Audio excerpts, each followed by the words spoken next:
ਪਿਆਰੇ ਵਿਦਿਆਰਥੀਓ, ਸਵਾਗਤ ਹੈ ਤੁਹਾਡਾ ਅੰਮ੍ਰਿਤ ਸੀਨੀਅਰ ਸੈਕੰਡਰੀ ਸਕੂਲ ਦੇ ਆਨਲਾਈਨ ਸਟੱਡੀ ਦੇ YouTube ਚੈਨਲ ਤੇ।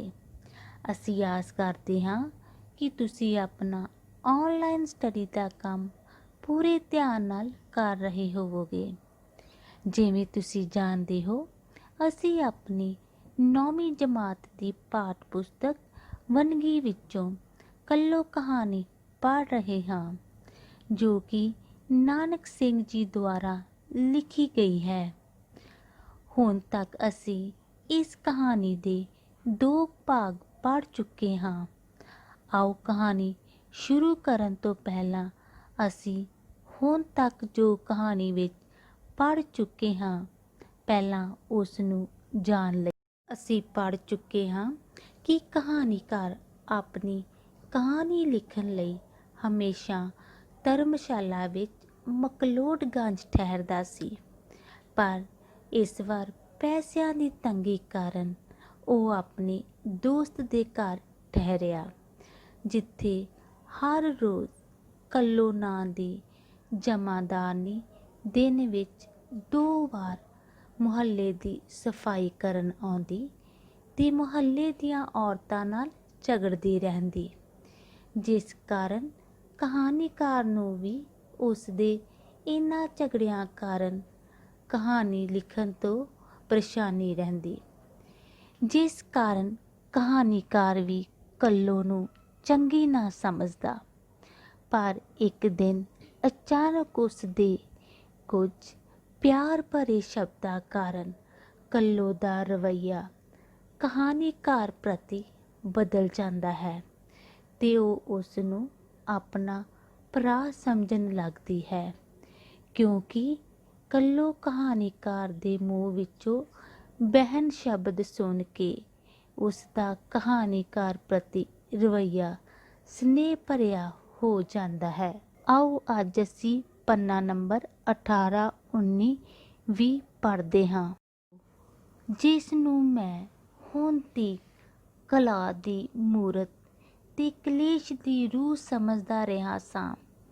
ਉਸ ਦੇ ਇਸ ਨਿੱਕੇ ਜਿਹੇ ਵਾਕ ਨੇ ਜਿਵੇਂ ਸਾਰੀ ਦੀ ਸਾਰੀ ਕੱਲੋ ਮੇਰੇ ਸਾਹਮਣੇ ਬਦਲ ਦਿੱਤੀ। ਮੇਰੀ ਨਫ਼ਰਤ ਪਿਆਰ ਵਿੱਚ ਵੱਟ ਗਈ। ਕੱਲੋ ਦਾ ਕਿਰਨਿਤ ਚਿਹਰਾ ਮੈਨੂੰ ਸੋਹਣਾ ਦਿਖਾਈ ਦੇਣ ਲੱਗਾ।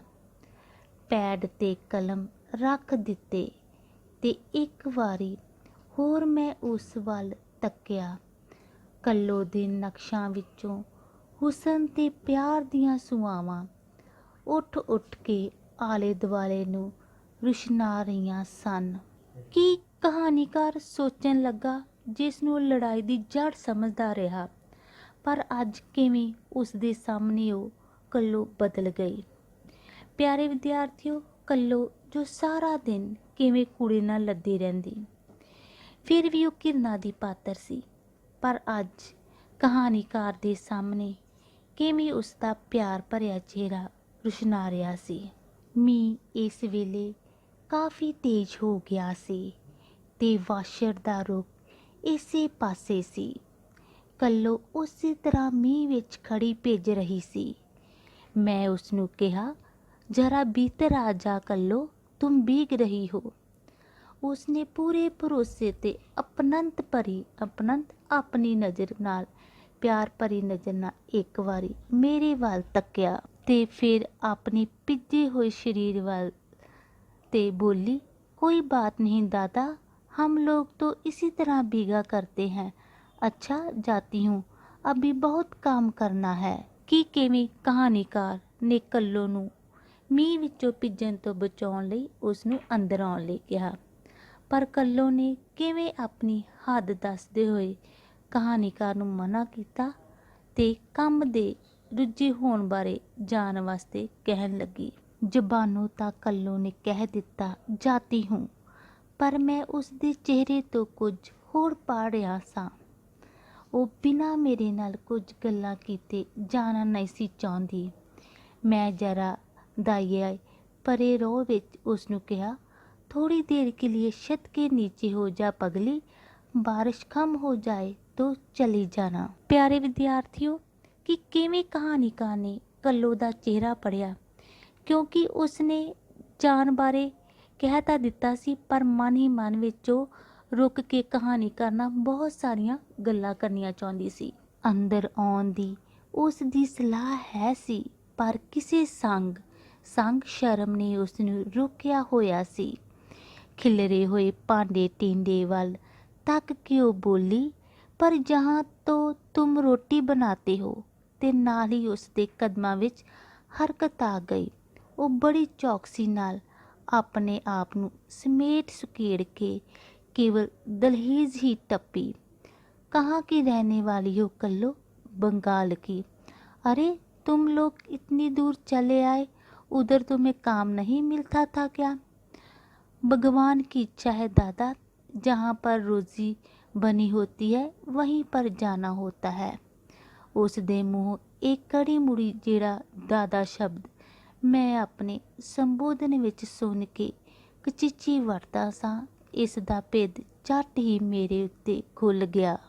ਪਿਆਰੇ ਵਿਦਿਆਰਥੀਓ, ਕਿ ਕਿਵੇਂ ਕੱਲੋ ਥੋੜ੍ਹਾ ਸ਼ਰਮਾ ਕੇ ਕਹਾਣੀਕਾਰ ਦੇ ਕਮਰੇ ਵਿੱਚ ਆ ਗਈ ਤੇ ਗੱਲਾਂ ਹੀ ਗੱਲਾਂ ਵਿੱਚ ਜਦੋਂ ਕਹਾਣੀਕਾਰ ਨੂੰ ਇਹ ਪਤਾ ਲੱਗਾ ਕਿ ਉਹ ਬੰਗਾਲ ਦੀ ਰਹਿਣ ਵਾਲੀ ਹੈ, ਤਾਂ ਕਹਾਣੀਕਾਰ ਹੈਰਾਨ ਹੋ ਗਿਆ ਕਿ ਇੰਨੀ ਦੂਰ ਕੰਮ ਕਰਨ ਨੂੰ ਕਿਵੇਂ ਆਈ ਹੈ। ਪਰ ਕਿਵੇਂ ਕੱਲੋ ਨੇ ਇਹ ਕਿਹਾ ਕਿ ਇਹ ਸਭ ਪਰਮਾਤਮਾ ਦੀ ਮਰਜ਼ੀ ਹੈ, ਜਿੱਥੇ ਰੋਜ਼ੀ ਰੋਟੀ ਹੁੰਦੀ ਹੈ ਉੱਥੇ ਜਾਣਾ ਹੀ ਪੈਂਦਾ ਹੈ। ਪਰ ਗੱਲ ਕਰਦਿਆਂ ਜਦ ਵੀ ਦਾਦਾ ਸ਼ਬਦ ਆਉਂਦਾ ਤਾਂ ਕਹਾਣੀਕਾਰ ਖਿਝ ਜਾਂਦਾ ਤੇ ਕੁਝ ਸਮੇਂ ਬਾਅਦ ਉਸ ਨੂੰ ਇਹ ਸ਼ਬਦ ਦਾ ਭੇਦ ਸਮਝ ਆ ਗਿਆ, ਕਿਉਂਕਿ ਉਸ ਨੂੰ ਇਹ ਪਤਾ ਲੱਗ ਗਿਆ ਕਿ ਬੰਗਾਲੀ ਭਾਸ਼ਾ ਵਿੱਚ ਦਾਦਾ ਸ਼ਬਦ ਵੱਡੇ ਭਰਾ ਲਈ ਵਰਤਿਆ ਜਾਂਦਾ ਹੈ। ਮੈਨੂੰ ਯਾਦ ਆ ਗਿਆ ਕਿ ਬੰਗਲਾ ਬੋਲੀ ਵਿੱਚ ਵੱਡੇ ਭਰਾ ਨੂੰ ਦਾਦਾ ਕਹਿ ਕੇ ਬੁਲਾਇਆ ਜਾਂਦਾ ਹੈ।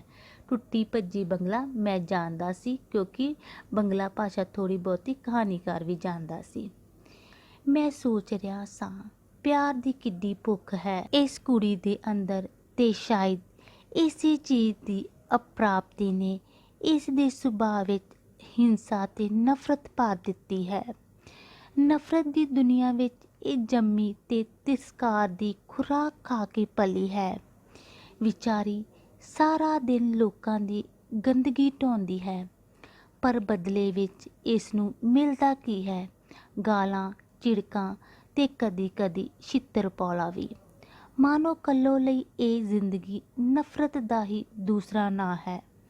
ਦੁਨੀਆ ਇਸ ਨੂੰ ਨਫ਼ਰਤ ਕਰਦੀ ਹੈ ਤੇ ਇਹ ਦੁਨੀਆ ਨੂੰ। ਪਰ ਇੰਨਾ ਹੋਣ ਤੇ ਵੀ ਕੀ ਪਿਆਰ ਦੀ ਭੁੱਖ ਇਸ ਦੀ ਮਰ ਗਈ? ਸ਼ਾਇਦ ਨਹੀਂ। ਇਹ ਦੁਨੀਆ ਕਿਤਨੀ ਨਾਦਾਨ, ਕਿਤਨੀ ਬੇਸਮਝ ਤੇ ਕੰਜੂਸ ਹੈ ਕਿ ਚਾਰ ਮਿੱਠੇ ਬੋਲ ਜਿਨ੍ਹਾਂ ਉੱਤੇ ਕਿਸੇ ਦਾ ਕੁਝ ਵੀ ਮੁੱਲ ਨਹੀਂ ਲੱਗਦਾ, ਨਾ ਦੇ ਕੇ ਇਹ ਅਣਗਿਣਤ ਜੀਆਂ ਨੂੰ ਆਦਮੀ ਤੋਂ ਪਸ਼ੂ ਬਣਾ ਦਿੰਦੀ ਹੈ। ਕੱਲੋ ਜਿਹੜੀ ਹਰ ਕਿਸੇ ਨੂੰ ਨਫ਼ਰਤ ਕਰਦੀ ਹੈ, ਜਦ ਕਿ ਉਸ ਦੇ ਸੀਨੇ ਵਿੱਚ ਇਤਨਾ ਕੋਮਲ, ਇਤਨਾ ਨਿੱਘਾ ਦਿਲ ਮੌਜੂਦ ਹੈ ਕਿ ਇਸੇ ਕਰਕੇ ਕਿ ਦੁਨੀਆ ਨੇ ਉਸ ਨੂੰ ਨਿਗੂਣੇ ਚੌ ਮਿੱਠੇ ਬੋਲਾਂ ਤੋਂ ਵਾਂਝਿਆ ਰੱਖਿਆ ਹੈ।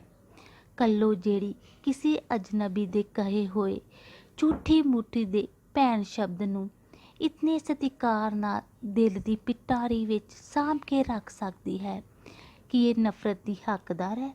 ਕਾਸ਼ ਦੁਨੀਆ ਵਾਲੇ ਕਦੀ ਅੱਖਾਂ ਖੋਲ੍ਹ ਕੇ ਤੱਕ ਸਕਦੇ। ਪਿਆਰੇ ਵਿਦਿਆਰਥੀਓ, ਅੱਗੇ ਪੜ੍ਹਨ ਤੋਂ ਪਹਿਲਾਂ ਆਓ ਇਸ ਪੈਰੇ ਨੂੰ ਅਸੀਂ ਵਿਸਥਾਰ ਨਾਲ ਜਾਣਦੇ ਹਾਂ ਕਿ ਕਿਵੇਂ ਕਹਾਣੀਕਾਰ ਕੱਲੋ ਦੇ ਸਮਾਜਿਕ ਜੀਵਨ ਨੂੰ ਜਾਣ ਕੇ ਦੁਖੀ ਹੋਇਆ, ਕਿਉਂਕਿ ਇਹ ਜੋ ਲੋਕ ਜਿਨ੍ਹਾਂ ਨੂੰ ਅਸੀਂ ਸਿਰਫ ਨੌਕਰ, ਜਮਾਦਾਰ, ਸਫਾਈ ਸੇਵਕ, ਚਪੜਾਸੀ ਸਿਰਫ ਇਹੀ ਸਮਝਦੇ ਹਾਂ ਕਿ ਉਹ ਛੋਟਾ ਕੰਮ ਕਰਦੇ ਹਨ, ਅਸੀਂ ਉਹਨਾਂ ਨੂੰ ਆਪਣੀ ਨਫ਼ਰਤ ਦੇ ਪਾਤਰ ਬਣਾਉਂਦੇ ਹਾਂ।